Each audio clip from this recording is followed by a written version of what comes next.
Olá, pessoal, aqui é a Cláudia, da Movimento Mirim. Para o vídeo de hoje, eu reservei um tema meio polêmico, aí, meio ardido para a gente conversar.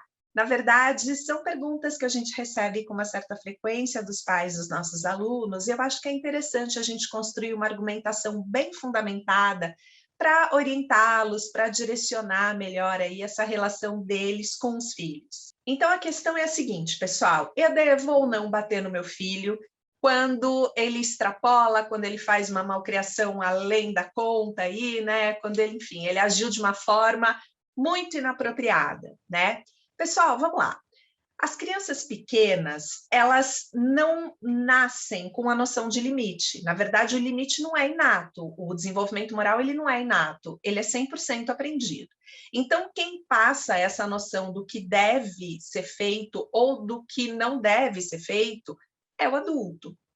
E limite é inegociável. A gente precisa auxiliar o desenvolvimento moral das crianças e na condução desse processo, a consistência é a palavra-chave. Então, aquilo que não pode ser feito, não pode ser feito. Não é mais ou menos não pode ser feito. Não, não deve ser feito.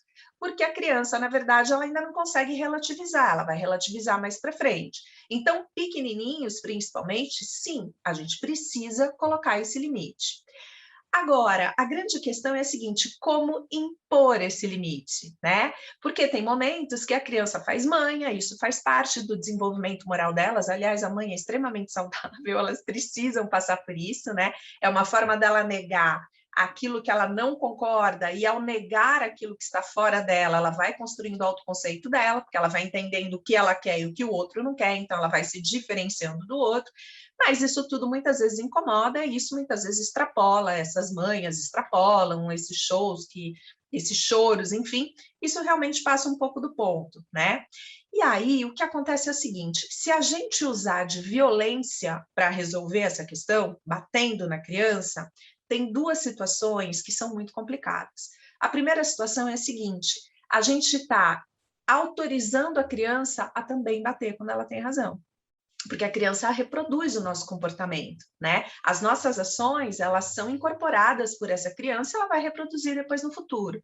Então, essa é a primeira questão, autorizada a bater. A segunda questão, que é muito complicada também, gente, é a seguinte: eu estou ensinando a criança a se disponibilizar para a violência, porque ela vai entender que quando o outro tem razão, ou quando o outro é mais forte que ela, ele está autorizado a bater nela. E aí, o que acontece é que essa criança está sendo ensinada a permitir que o corpo dela seja violado com agressão, com violência. Não é isso que a gente quer. Na verdade, tudo que a gente não quer é que ela tenha esse tipo de registro e que ela passe a trabalhar com esse tipo de registro e se disponibilizar para esse tipo de coisa. A criança, o estranhamento com a violência, o incômodo com a violência, é uma mensagem muito importante que essa criança tem que receber. E na hora que os próprios pais batem nela, ela entende que tá ok, né? Que tudo bem. E são as pessoas, na verdade, nas quais ela confia, nas quais ela deposita todo o futuro dela, o passado, o presente, o futuro, enfim, né? E essas pessoas estão mostrando para ela, né? Na verdade, estão passando essa mensagem para ela, que a violência é alguma coisa que sim, que a gente pode lidar com ela, né?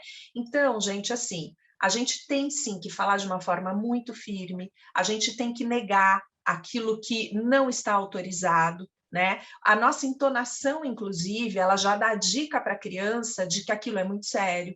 Então, assim, ela pode, de repente, ela está segurando algum objeto que é inadequado, sei lá, ela pegou um objeto cortante, né? Inicialmente, eu posso tentar oferecer para ela, por exemplo, uma colher, para ver se eu consigo mudar o curso dessa história, se ela se interessa pela colher. Mas muitas vezes não, o que ela quer é justamente testar o limite. Isso também é importante para o desenvolvimento moral dela. Nesse caso, eu vou tirar esse objeto da mão dela, esse objeto vai ficar num lugar que ela não consiga acessar e deixa a criança chorar. E informa: você não vai pegar. Seja firme, mas para por aí. Isso é mais que suficiente, porque a gente é mais forte que ela, a gente consegue tirar esse objeto da mão dela e a gente vai impedir que ela acesse esse objeto. Então, assim, essa firmeza, essa consistência ela é uma dica extremamente necessária e suficiente para a gente resolver essa questão de desenvolvimento moral.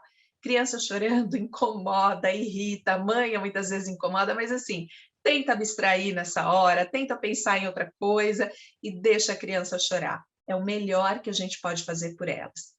Pessoal, hoje eu vou ficando por aqui. Vão enviando aqui para a gente dicas, sugestões, ideias de conteúdos que vocês gostariam que a gente desenvolvesse aqui nesse canal, combinado?